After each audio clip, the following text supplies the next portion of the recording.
अस्सलामुअलैकुम, welcome back to masters.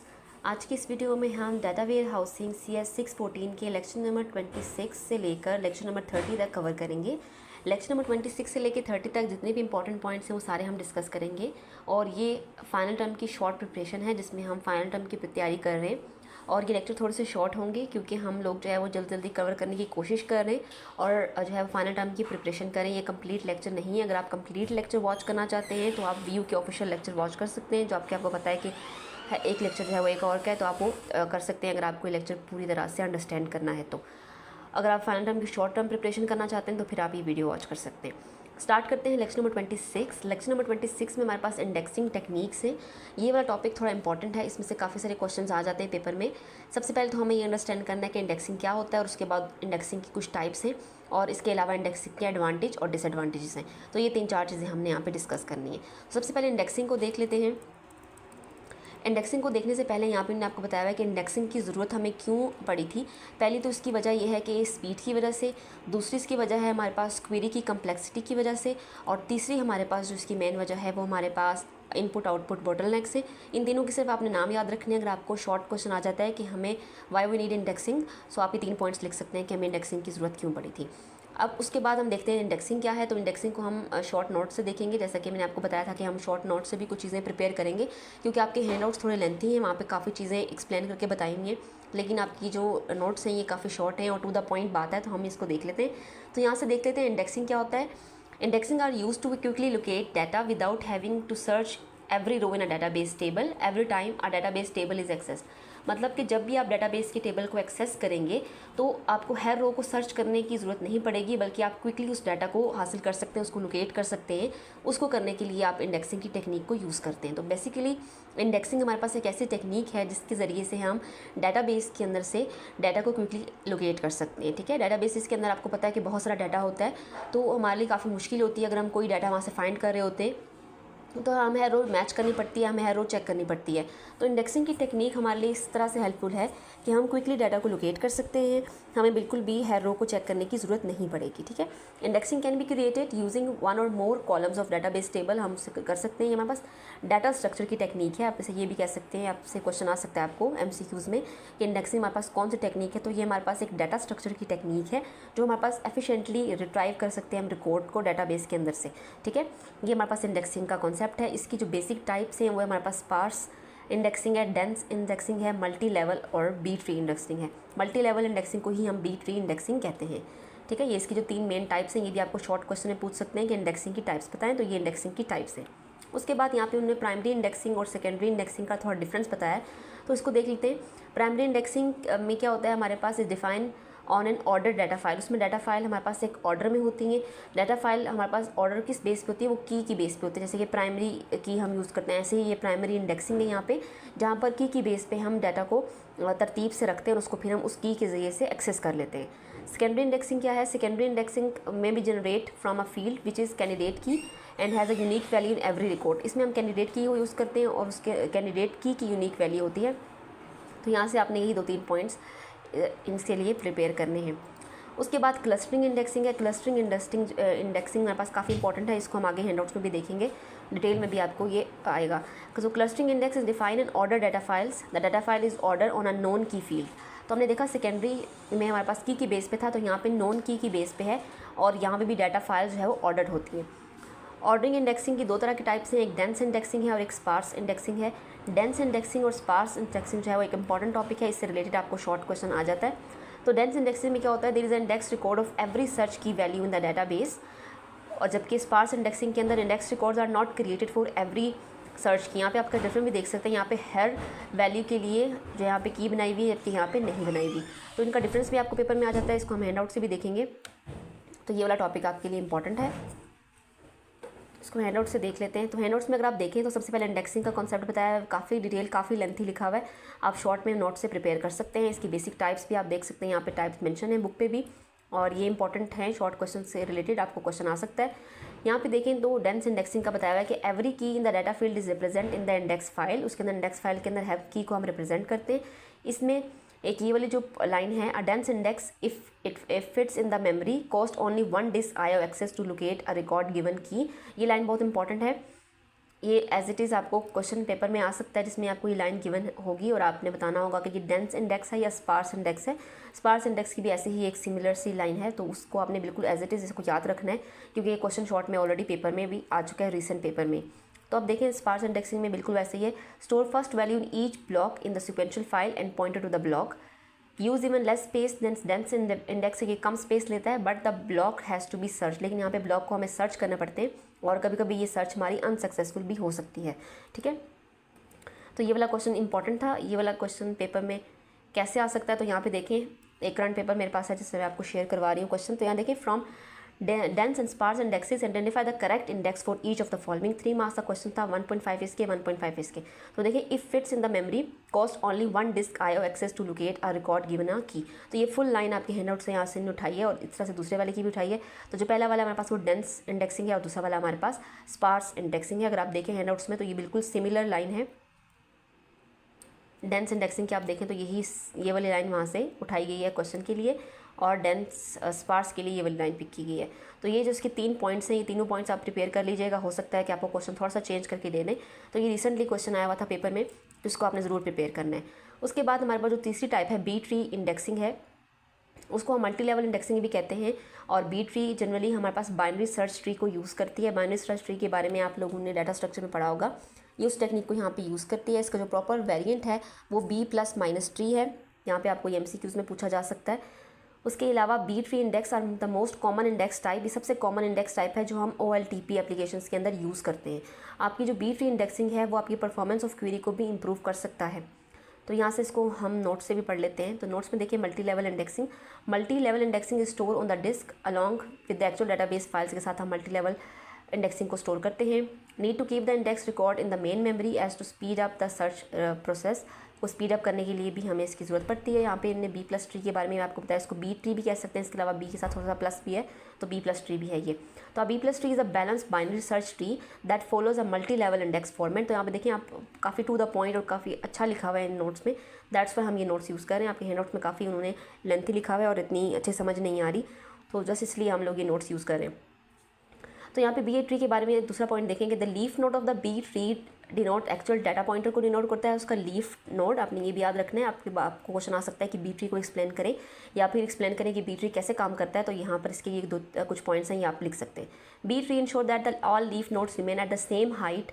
कि B tree ये भी इंश्योर करता है कि जितने भी आपकी लीफ नोड हैं वो सेम हाइट पे हो, ताकि आपका ट्री बैलेंस हो। हम यहाँ पे ट्री को बैलेंस करें। लीफ नोड्स को हम जो है वो लिंक लिस्ट के जरिए से लिंक्ड भी करते हैं। लिंक लिस्ट के बारे में भी आपने डाटा स्ट्रक्चर में पढ़ा होगा।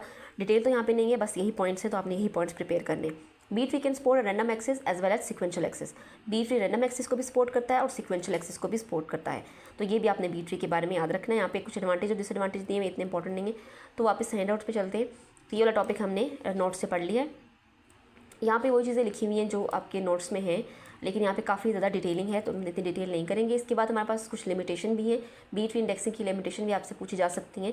इसकी जो पहली लिमिटेशन है वो ये है कि अगर आपका टेबल लार्ज है और उसके अंदर कुछ यूनिक वैल्यूज़ हैं तो आपके लिए काफ़ी प्रॉब्लम हो सकती है। जैसे कि एग्जाम्पल उन्होंने आपके यहाँ पर दी हुई है कि ये केस सेंसिटिव होता है। अगर आपने फ्लैश मैन को कैपिटल लेटर्स में लिखा है और फिर आपने फ्लैशमैन को इस तरह से लिखा है, तो ये दोनों डिफरेंट वर्ड होंगे, ये सेम वर्ड नहीं होंगे, ये सेम कंसिडर नहीं किए जाएंगे बी ट्री इंडेक्सिंग के अंदर। तो आप लोगों ने वर्ड्स को लिखते हुए काफ़ी एहतियात करनी है। इस वजह से हम इसे कहते हैं कि ये केस सेंसिटिव है। Outcomes very with inter character spaces से आउटकम वेरी कर सकते हैं। अगर हम एक नाउन को स्पेल डिफरेंटली किया तो उसका रिजल्ट भी डिफरेंटली होगा। जैसे कि हमने देखा कि फ्लैशमैन को हमने इस तरह से स्पेल किया है और यहाँ पे हमने इस तरह से किया, तो ये दोनों डिफरेंट चीज़ें हो चुकी हैं। और इसके अंदर जो हम इंसर्शन करते हैं वो काफ़ी एक्सपेंसिव है, ठीक है। और इसके अलावा बी ट्री हमारे पास अप्रोप्रिएट नहीं है जब हमें क्वेरी की इम्प्रूव करना पड़ता है। तो हमारे पास एक पुअर चॉइस है नेम और टेक्स्ट के लिए। नेम और टेक्स्ट के लिए पुअर चॉइस क्यों है? क्योंकि ये केस सेंसिटिव है, इसलिए नेम और टेक्स्ट के लिए टेक्स्ट राइट करने के लिए हम बी ट्री इंडेक्सिंग टेक्निक को नहीं यूज़ कर सकते, ये उसके लिए पुअर है। उसकी एग्जांपल यहाँ पे टेबल में देखें तो काफ़ी अच्छे से एक्सप्लेन किया है इन्होंने हैंडआउट्स में। बताया हुआ कि given that Mohammad is the most common first name in Pakistan. जैसा कि आपको बताया पाकिस्तान में फर्स्ट नेम मोस्टली मेल्स का यही होता है। तो 5 मिलियन रो यहाँ पे उन्होंने बताइए। आपको अगर आप देखें गौर से, ये सारे नाम कुछ डिफरेंट हैं। यहाँ पे देखिए मोहम्मद अहमद, ये केस सेंसिटिव है। अब यहाँ पे देखें अहमद में इनने कैपिटल लेटर्स में लिखा है और उसके अलावा यहाँ पे अहमद में ई डाल दिया है, जिसकी वजह से ये थोड़ा सा चेंज हो गया। तो ये अब डिफरेंट नाम होगा। अगर आपने एक दफ़ा ये वाला नाम लिखा है और दूसरी बार उसी बंदे का आप नाम इस तरह से लिख रहे हैं, तो ये दो अलग अलग बंदे हो जाएंगे। जाएंगे, दो अलग अलग नाम हो जाएंगे। इस तरह से ये केस सेंसिटिव है हमारे बी ट्री इंडेक्सिंग के अंदर। थर्ड में देखिए अगर आप, तो हमने एक्स्ट्रा स्पेस दे दी है मोहम्मद और अहमद के बाद, तो ये भी एक हमारे पास प्रॉब्लम आ गई यहाँ पे। थर्ड में देखें तो अहमद के बाद डॉक्टर लगा दिया है, और फोर्थ में देखें तो हमने अल्टरनेट स्पेलिंग यूज़ किया मोहम्मद के यहाँ पे ई की जगह ए यूज़ किया है। तो ये सारे वर्ड्स डिफरेंट हो गए, तो ये जितने भी मेल्स हैं ये डिफरेंट मेल्स हो जाएंगे जस्ट इस मिस्टेक की वजह से। तो इसलिए बी ट्री इंडेक्सिंग हमारे पास डिफ़िकल्ट हो जाती है, पुअर हो जाती है, हमारे पास एक पुअर चॉइस है जब हम नेम को यूज़ करें या फिर हम टेक्स्ट सर्च को यूज़ करें। तो ये आपने याद रखना है, आपको शॉर्ट क्वेश्चन आ सकता है। इसके अलावा आपको इस एग्जांपल में बता भी सकते हैं कि इसमें क्या प्रॉब्लम है, तो आपने इस तरह से इसको प्रिपेयर कर लेना है। उसके बाद हमारे पास हैश बेस्ड इंडेक्सिंग है। हैश बेस्ड इंडेक्सिंग भी काफ़ी क्विकली यूज़ कर सकते हैं, जिसमें हम की यूज़ करते हैं बेसिकली। तो इसमें हम की को यूज़ करके काफ़ी क्विकली डाटा को एक्सेस कर सकते हैं। बेसिकली हमारे पास एक लार्ज डाटाबेस है, उसके अंदर से हमें कोई डाटा चाहिए होगा, तो उस डाटा को एक्सेस करने के लिए हम डिफरेंट तरह के टेक्निक्स को यूज़ कर रहे हैं। ठीक है, बेसिक हमारा जो यहाँ पर मकसद यही है कि हम डाटा को रिट्राइव करें, यानी कि डाटा को हासिल कर रहे हैं। उसके बाद यहाँ पे उन्होंने आपको in contrast to B tree indexing, hash based indexing do not typically keep index values in the sorted order में नहीं रखता, उससे कंट्रास्ट में ही आपको बता रहे हैं। और hash can require the exact match of a की वैल्यू, इसमें एग्जैक्ट मैच चाहिए होता है, इसलिए एक्सट्रीमली फास्ट और एक्सट्रीमली एफिशिएंट मेथड है। ठीक है, इसको हम नोट्स से भी देख लेते हैं हैश ट्री के बारे में। तो हैश की ट्री के बारे में इतना ज़्यादा यहाँ पे नोट्स में नहीं एक्सप्लेन, तो ये टॉपिक इतना ही हम प्रिपेयर करेंगे। तो यहाँ पे देखिए B tree indexing is more functional and flexible than hash scan. तो ये कुछ पॉइंट्स मैंने हाईलाइट कर दें, ये पॉइंट्स आपके एमसीक्यूज़ के लिहाज से, इनको एक दफ़ा आप पॉइंट्स को ज़रूर रीड कर लीजिएगा, ये आपके एमसीक्यूज़ पॉइंट ऑफ व्यू से इंपॉर्टेंट है। उसके बाद हमारे पास स्पेशल इंडेक्सिंग टेक्निक है। हम जैसे इंडेक्सिंग पे बात करें, आगे भी हम इंडेक्सिंग का टॉपिक ही कंटिन्यू है। यहाँ पे देखें तो इन्वर्टेड इंडेक्सिंग है, बिटमैप इंडेक्स है, क्लस्टर इंडेक्स है और जॉइन इंडेक्स। यहाँ से आपने इंडेक्सिंग की टेक्निक्स के नाम याद रखने, ये हमारे पास कुछ इंडेक्सिंग टेक्निक्स के नाम हैं। उसके बाद इन्वर्टेड इंडेक्सिंग है, इसकी डेफिनेशन तो हम नोट्स देखेंगे, उसके बाद हम एग्जांपल हैंड आउट से देखेंगे।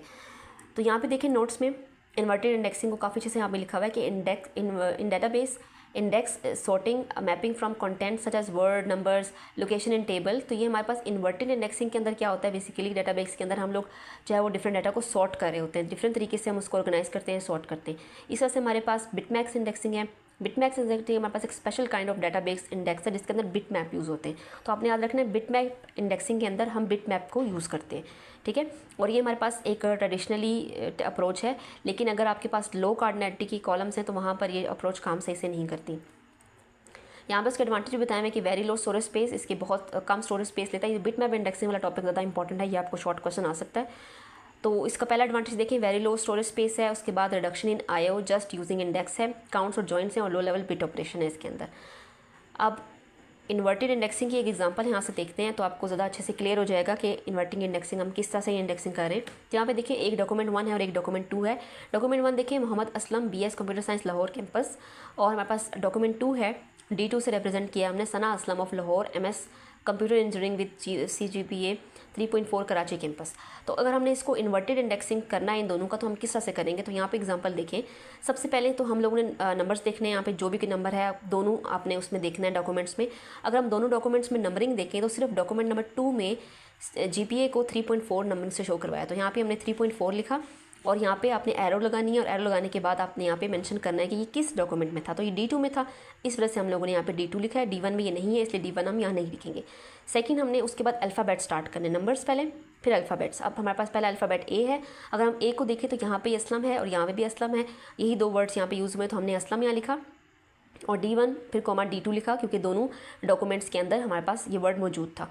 उसके बाद हमारे पास B है BS, और दोनों एक डॉक्यूमेंट के अंदर BS यूज़ है, तो यहाँ पे हमने ये वाला BS है, यहाँ पे MS है, तो हमने ये BS वाला यहाँ पे लिखा BS, और फिर हमने D1 लिख दिया। उसके बाद हम थर्ड लेटर की तरफ जाएंगे, C है, तो C में हमारे पास कैंपस भी है और कंप्यूटर भी है।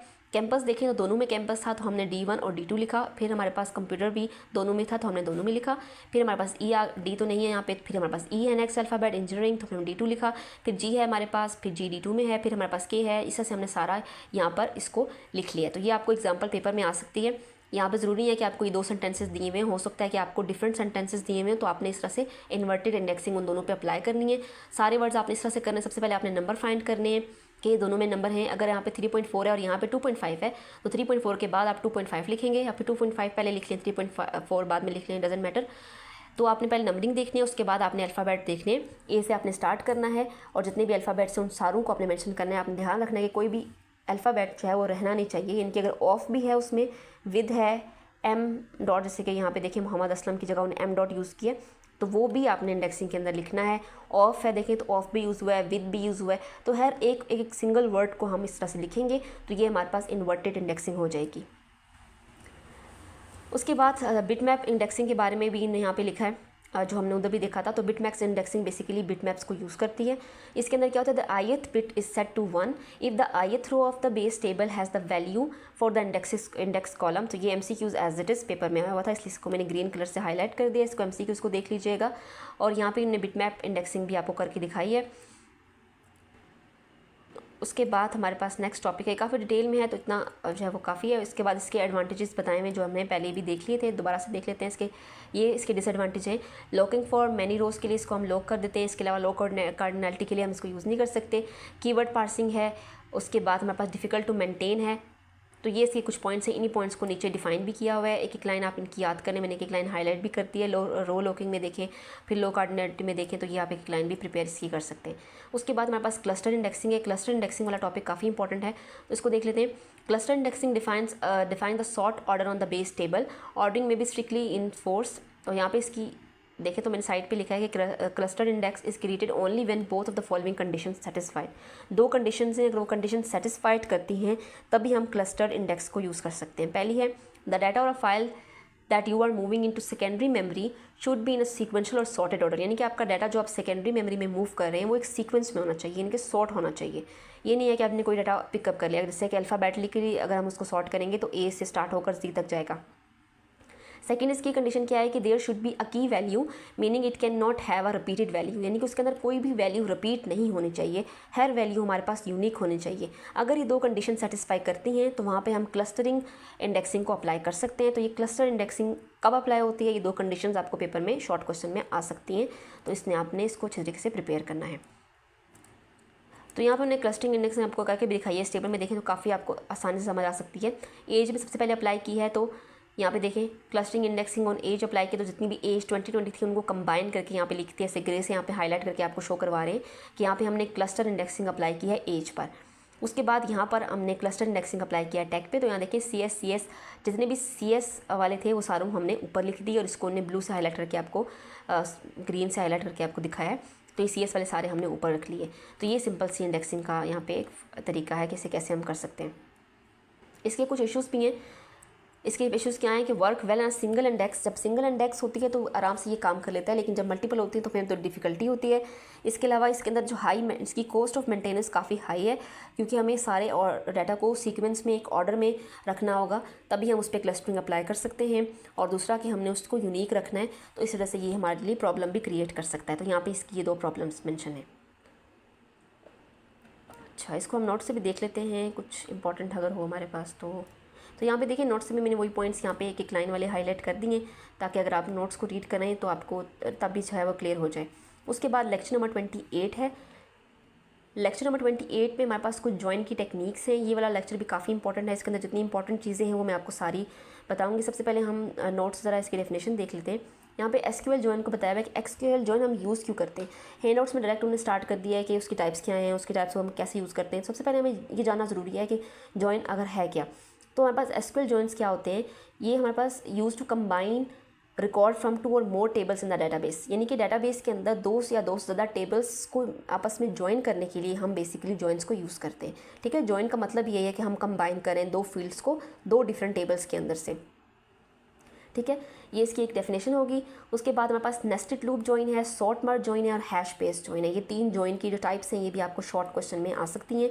नेस्टेड लूप जॉइन में क्या होता है, इसके अंदर क्या है कि for each tuple in the outer relation we have to compare it with all the inner tuples in the inner relation, यानी कि आउटर रिलेशन में जितनी हमारे पास टपल हैं उसको हम इनर रिलेशन के अंदर जितनी भी टपल्स हैं उनके साथ हम उसको कंपेयर करेंगे, तो इसलिए इसको हम नेस्टेड लूप कह रहे हैं। ठीक है, तो ये आपने इसकी एक लाइन की डेफिनेशन याद रखनी है कि नेस्टेड लूप क्या होते हैं।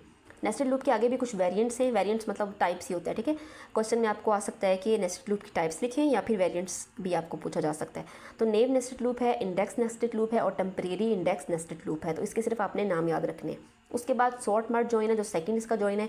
अब ये क्या है, is a join algorithm and use to implementation of the relational database management system के अंदर हम लोग इसको यूज़ करते हैं। ये वेरी फास्ट है और लेकिन इसके अंदर सॉर्टिंग थोड़ी सी एक्सपेंसिव हो सकती है। उसके बाद तीसरा हमारे पास हैश जॉइन एल्गोरिदम है, is used to perform the natural join और इक्वी जॉइन ऑपरेशन के लिए हम हैश जॉइन को यूज़ करते हैं। ये आपको एमसीक्यूज़ भी आ सकता है। इसके अलावा अगर आपको क्वेश्चन आ जाता है तो आप तीनों जॉइन के बारे में एक लाइन मेंशन कर सकते हैं, तो आपको मार्क्स मिल जाएंगे। ठीक है, उसके बाद हमारे पास तो यहाँ पे दो कंडीशन भी दी हुई हैं कि हम इक्वी जॉइन को कब यूज़ करते हैं, जब ये कंडीशन ट्रू होती हैं। Large amount of the data need to be join, जिसमें लार्ज अमाउंट ऑफ डाटा को हमें जॉइन करना होता है, और large portion of the table need to be join, या फिर टेबल का कोई बड़ा हिस्सा होता है जिससे हमें जॉइन करना होता है। यहाँ पे इन्होंने कॉस्ट ऑफ हैश जॉइन बताइए, ये काफ़ी इंपॉर्टेंट फॉर्मूला है, ये बुक में भी है, इसको हम हैंड आउट से भी एक दफ़ा देख लेते हैं। ये काफ़ी इंपॉर्टेंट है, इसको आपको पेपर में ऑलरेडी शॉर्ट में ही आ चुका है। तो अब ज़रा हैंड आउट से देखते हैं। यहाँ पर मैंने आपको ज्वाइनिंग का वही बताया कि हमने मल्टीपल टेबल्स के अंदर से हम डाटा को रिट्राइव करते हैं, ज्वाइन करने के लिए हम ज्वाइन कमांड को यूज़ करते हैं। और यहाँ पे हमारे पास 3 जॉइंस की एग्जांपल्स आ गई। ठीक है, जो हमने उधर से रीड किए हैं, क्योंकि वहाँ पे काफ़ी इजी और शॉर्ट लिखा हुआ था। यहाँ पे देखें, ये वाला फार्मूला जिसकी मैं आपको बता रही थी, ये वाला फार्मूला ऑलरेडी पेपर में आ चुका है, और ये एज इट इज़ आपको याद करना पड़ेगा। यहाँ पे 2 फार्मूला दिए हुए, तो आप ये याद कर लें या फिर ये याद कर लें। यहाँ पे ये हमारे पास कॉस्ट फार्मूला है, तो नेस्टेड लूप का कॉस्ट फार्मूला आपको पूछा जा सकता है, तो आपने ये वाला फार्मूला यहाँ से प्रिपेयर करना है। उसके बाद हमारे पास नेस्टेड लूप के वही वेरिएंट्स आ गए। ये वेरिएंट्स अभी हमने देख लिए, 3 वेरिएंट्स हैं। उसके बाद सॉर्ट मार्ट जॉइन आ गया, सॉर्ट मार्ट जॉइन को भी हमने अभी देख लिया। उसके बाद हमारे पास तीसरा हैश जॉइन है, वेरी फास्ट है, सॉर्टिंग इसमें एक्सपेंसिव हो सकती है। ठीक है, उसके अंदर ये 2 कंडीशंस थी जो आपके उन नोट्स पे भी हमने देखी, तो सेम वही कंडीशंस हैं, बस एक्स्ट्रा चीज़ें वहाँ पे नहीं लिखी हुई। उसके बाद कॉस्ट ऑफ हैश जॉइन है, ये भी इंपॉर्टेंट है, ये वाला फार्मूला भी आ चुका है। In partitioning phase read plus write both operation require 2 m plus n ios। ठीक है, in matching phase read both requires m plus n ios। तो ये वाला फार्मूला और पीछे वाला फार्मूला, ये दोनों फार्मूला शॉर्ट क्वेश्चन में आ चुके हैं, तो आपने इसको अच्छे तरीके से प्रिपेयर करना है। उसके बाद हमारे पास लेक्चर नंबर 29 है। अब लेक्चर नंबर 29 हमारे पास एक डिफरेंट स्टार्ट हो रहा है, जिसमें हम डाटा माइनिंग के बारे में पढ़ेंगे। तो सबसे पहले अंडरस्टैंड कर लेते हैं कि डाटा माइनिंग क्या होता है। यहाँ पे मैंने एक सिंपल सी डेफिनेशन लिखी है, ताकि आपको क्लियर हो जाए कि डाटा माइनिंग है क्या, फिर हम आगे देखेंगे डाटा माइनिंग को। तो डाटा माइनिंग हमारे पास एक ऐसा प्रोसेस है जिसमें हम लार्ज डाटा सेट को सॉर्ट करते हैं, ठीक है, उनको अरेंज करते हैं, ताकि हम पैटर्न्स को आइडेंटिफाई कर सकें या फिर हम एक यूज़फुल इन्फॉर्मेशन को एक्सट्रैक्ट कर सकें। ठीक है, हमारे पास यहाँ पे 2 मकसद हैं, 2 हमारी जो है वो चीज़ें हैं। एक तो हम पैटर्न को आइडेंटिफाई करेंगे, और दूसरा हम लोग एक्सट्रैक्ट करेंगे कोई भी यूज़फुल इन्फॉर्मेशन, उसके लिए हम डाटा माइनिंग की टेक्निक को यूज़ करेंगे। तो डाटा माइनिंग की टेक्निक काफ़ी इंपॉर्टेंट है डाटा वेयर हाउस के अंदर। यहाँ पे उन्होंने काफ़ी सारे डेफिनेशन यहाँ पे आपको दी हुई हैं, आप इनको भी देख लीजिएगा, और ऊपर जो सिंपल डेफिनेशन मैंने लिखी है आप उसको भी देख लीजिएगा, तो वो सिंपल डेफिनेशन भी आप प्रिपेयर कर सकते हैं। डाटा माइनिंग के अंदर डिफरेंट एल्गोरिदम्स हैं, उनको यूज़ करके हम यूज़फुल पैटर्न और इन्फॉर्मेशन को एक्सट्रैक्ट करते हैं। यहाँ पे भी वही लाइन लिखी हुई है जो मैंने डेफिनेशन में आपको ऊपर बताई है, कि हम यूज़फुल पैटर्न को एक्सट्रैक्ट करते हैं फ्रॉम ह्यूज डाटा। बहुत ज़्यादा हमारे पास बड़ा डाटा है, जैसे कि हमने पहले भी देखा, डाटा वेयर हाउस के अंदर हमारे पास बहुत ह्यूज अमाउंट ऑफ डाटा है। तो उसके अंदर से डाटा को यूज़फुल इन्फॉर्मेशन जो हमें चाहिए उसको एक्सट्रैक्ट करने के लिए हम डिफरेंट टेक्निक्स को यूज़ करते हैं। और यहाँ पे हम एक टेक्निक देख रहे हैं, वो है हमारे पास डाटा माइनिंग।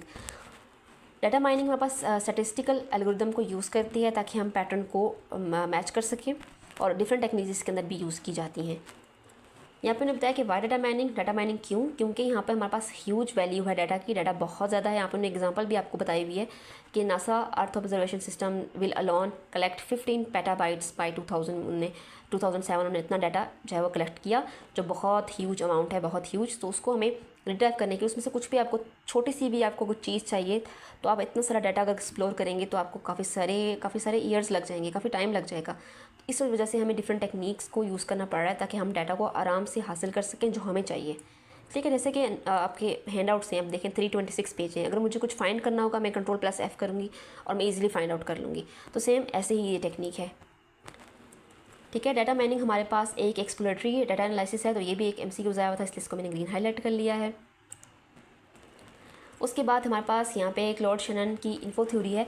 इसमें क्या है कि more value means less information. ठीक है, आपने बस ये वाली लाइन याद रखनी है, MCQs में भी आ चुकी है। इसको हम डायग्राम से अंडरस्टैंड करते हैं तो आपको ये समझ आ जाएगी। तो यहाँ पे देखिए, सबसे पहले हमारे पास ये वॉल्यूम है, रॉ डाटा है।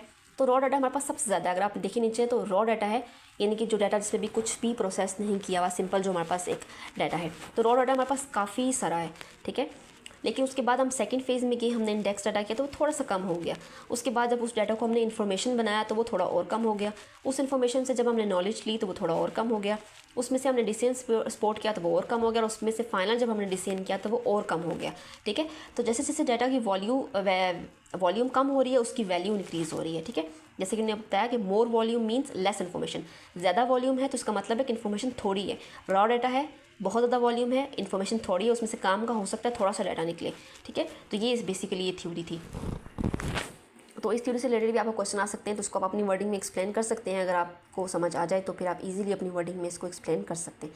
बाकी इस लेक्चर में से ये चीज़ इंपॉर्टेंट है, डाटा माइनिंग क्या है। डाटा माइनिंग हमारे पास एक डिसीजन ट्री है जो इस तरह का दिखता है, इसके अलावा न्यूट्रल नेटवर्क है जो इस तरह का दिखता है, रूल इंडक्शन है जो इस तरह का इफ देन वाला हम इस पर अप्लाई करते हैं, इसके अलावा क्लस्टरिंग कुछ इस तरह से और जेनेटिक एल्गोरिदम है जो कुछ इस तरह से।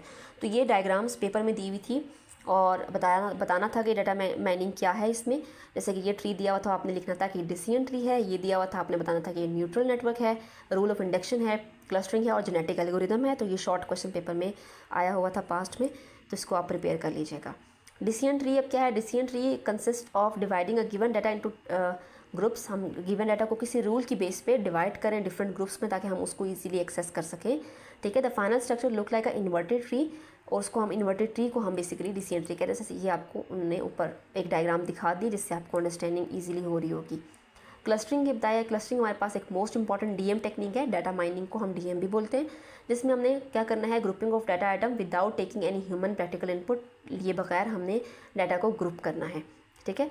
To main types are one way clustering और टू वे क्लस्टरिंग है। तो ये वाला क्वेश्चन पेपर में आया हुआ था, काफ़ी शॉर्ट क्वेश्चन था कि what are the type of what is clustering and what are the type of clustering. तो आप क्लस्टरिंग को एक लाइन में डिफाइन करेंगे, दो उसकी टाइप्स लिखेंगे और आपको 3 मार्क्स मिल जाएंगे, ठीक है। इसके अलावा एक लाइन और भी लिखी हुई है कि one way clustering is when only data records are used, जिसके अंदर हम डाटा को रिकॉर्ड को यूज़ कर रहे हैं। और टू वे क्लस्टरिंग के अंदर क्या हो रहा है कि हम कॉलम भी यूज़ कर रहे हैं और रो को भी यूज़ कर रहे हैं, ठीक है। जो उसका जेनेटिक एल्गोरिथम है, these are based on the principle survival of the fitness. तो यहाँ पे ऊपर हमने उसको डायग्राम में देख लिया था। उसके बाद हमारे पास लेक्चर नंबर 30 है। लेक्चर नंबर 30 भी हमारे पास डाटा माइनिंग के रिलेटेड ही है। यहाँ पे कुछ इनने डेफिनेशन दी हुई है, क्लासिफिकेशन की, एस्टिमेशन की, प्रोडक्शन की, मार्केट एनालिसिस की। तो ये हम नोट्स से देखते हैं, नोट्स पे ये यहाँ पे बहुत डिटेल है, नोट्स पे काफ़ी इजी लिखा हुआ है। तो यहाँ पे देखें डाटा माइनिंग की डेफिनेशन यहाँ पे भी लिख दी हुई है कि इसका ओवरऑल गोल क्या है, to extract information from the data set and transform the information into some useful structure for further use, ठीक है। अपने ये याद रखना है। उसके बाद हमारे पास जो चीज़ हम देखने आए थे वो क्या थी, यहाँ पे देखें वो शैनन वाली थ्योरी भी यहाँ पे दी हुई है दोबारा से, और डाटा वेयर हाउस और डाटा माइनिंग का डिफरेंस भी यहाँ पे इन नोट्स में दिया हुआ है और ये पीपीटी से उठाया हुआ है। तो आप यहाँ से देख सकते हैं डाटा वेयर हाउस के अंदर क्या है, process of storing data in order to given data set. Data warehouse के अंदर सिंपली हम डाटा को स्टोर कर रहे हैं, लेकिन डाटा माइनिंग क्या प्रोसेस है जिसके अंदर हम पैटर्न को फाइंड करें उसी डाटा सेट में से, ठीक है। Data warehousing is the process of extracting and sorting data to allow easier reporting, जबकि data mining is use to pattern recognisation, ठीक है। तो ये आप यहाँ से भी इसको रीड कर सकते हैं ताकि अगर हम इनका डिफरेंस आपको पेपर में आ जाए तो आपको आराम से इनका डिफरेंस करना है, तो आप इसको एक दफ़ा देख लीजिएगा। तो यहाँ पे वो डेफिनेशन थी जिसकी मैं बात करी थी। तो क्लासिफिकेशन क्या है, classification consist of examine the properties of newly presented observation and assigning it to predefined class. तो सिंपल एक लाइन की डेफिनेशन है, आपने बस ये प्रिपेयर करने की। क्लासिफिकेशन क्या है, हम किसी चीज़ को डिवाइड करते हैं उसकी प्रॉपर्टीज़ की बेस पे, ठीक है, इन सिंपल वर्ड्स। एस्टिमेशन क्या है, एस्टिमेशन क्या है हमारे पास, जिसमें हम एस्टिमेट करते हैं कंटिन्यूस आउटकम्स को यस और नो में। प्रेडिक्शन में क्या है, ये क्लासिफिकेशन और एस्टिमेशन के जैसे ही है, लेकिन इसके अंदर हम रिकॉर्ड करते हैं classified according to some predicted future behaviour और एस्टिमेटेड वैल्यू। हम कुछ प्रेडिक्ट कर लेते हैं कि कुछ ऐसा होगा, उसकी बेस पे हम रिकॉर्ड कर लेते हैं। अगली हमारे पास डेफिनेशन है मार्केट बास्केट एनालिसिस। इसके अंदर क्या है, determining which things to go together, यानी कौन सी चीज़ एक साथ जाएगी। आइटम इतने shopping cart and supermarket में, जैसे हम शॉपिंग कार्ट में डिफरेंट चीज़ें होती हैं, तो ये हमारे पास उस तरह का एनालिसिस है। उसके बाद दोबारा से क्लस्टरिंग आ गया। क्लस्टरिंग में क्या है, task of segmenting a heterogeneous population into number of homogeneous सब ग्रुप्स। उसके बाद डिस्क्राइब क्या है, what's going on the complicated database हो इंक्रीज अवर अंडरस्टैंडिंग। डिस्क्रिप्शन में क्या होता है कि हम डिस्क्राइब कर रहे होते हैं डाटाबेस के अंदर क्या हो रहा है ताकि हम इजीली उसको अंडरस्टैंड कर सकें, ठीक है। तो होप्स हो कि आपको ये डेफिनेशंस क्लियर हो गई होंगी। यहाँ से इनको डिटेलिंग में करने की ज़रूरत नहीं क्योंकि ये इतनी इंपॉर्टेंट नहीं है, तो आप यहाँ से इनको नोट्स से प्रिपेयर कर सकते हैं। तो आप इस चलते हैं हैंडआउट्स की तरफ।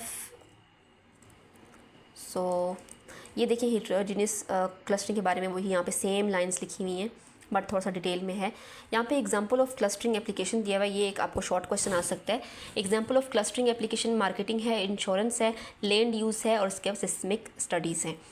तो आप खुद आप देख सकते हैं कि आपके जो नोट्स हैं वो थोड़े शॉर्ट हैं, कुछ चीज़ें आपके हैंड आउट्स में भी इंपॉर्टेंट हैं, तो आप नोट्स और हैंड आउट्स को दोनों को साथ लेके चलें। मैं आपको यही रिकमेंड करूँगी कि आप हैंड आउट्स को भी देखें और नोट्स को भी देखें। जो आपको हैंड आउट से चीज़ मुश्किल लग रही है उसको आप नोट्स से क्लियर करें, क्योंकि नोट्स में थोड़ा शॉर्ट है और कुछ चीज़ें नहीं हैं जो हैंड आउट्स में है, तो इसलिए हम दोनों को लेके चल रहे हैं।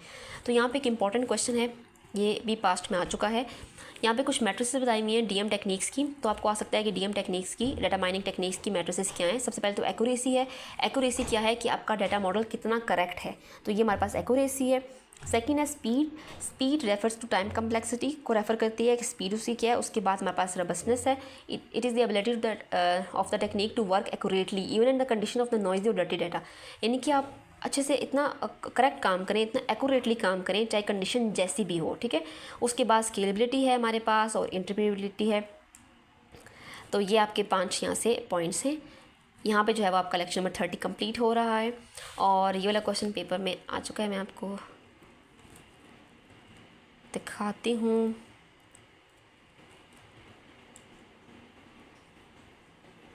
यहाँ पर जी ये बिल्कुल हाँ ये वाला क्वेश्चन है। तो देखें, they are different matrices use for comparison of data mining technique, accuracy, speed, robustness, scalability और इंटरप्रेटेबिलिटी। उन नाम भी आपको दे दिए, तो हो सकता है कि आपके क्वेश्चन में नाम ना हो, तो आपने नाम थोड़ा सा याद कर लेने हैं, ठीक है। आप गिवन बिलो आपको 2 स्टेटमेंट दी हुई है, आपने सिर्फ उन मैट्रिसेस को आइडेंटिफाई करना है। Ability of the technique to work accurately even in the condition of the noisy और डर्टी डाटा। अभी हमने देखा कि नॉइजी डाटा भी होगा या डर्टी डाटा भी होगा, तब भी आपने उसी तरह से अच्छे से काम करना है। तो ये कौन सी टेक्निक थी, अभी हमने जस्ट अभी देखा है। और दूसरा हमारे पास है measure of correctness of the model. मैंने आपको बताया कि कौन सा मॉडल है जिसमें हम करेक्टनेस की तरफ देखते हैं कि वो कितना करेक्ट होना चाहिए, ठीक है।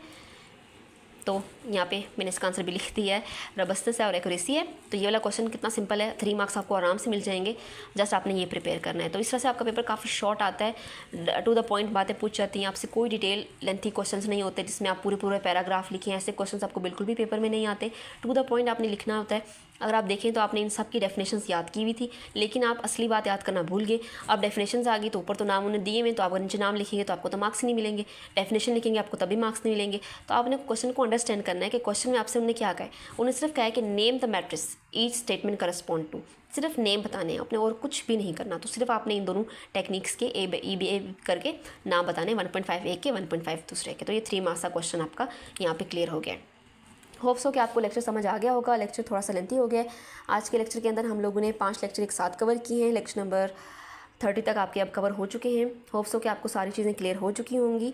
मैं आपको यही रेकमेंड करूँगी कि लेक्चर सुनने के बाद आपने हैंड आउट से भी प्रिपरेशन करनी है, इसके अलावा आपने नोट्स से भी प्रिपरेशन करनी है, क्योंकि नोट्स में कुछ चीज़ें काफ़ी ईजी लिखी हुई हैं।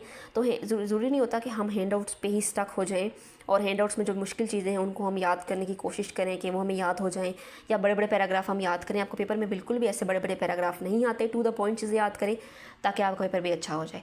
Thank you so much. Next video में अगले के हम 5 लेक्चर कवर करने की कोशिश करेंगे।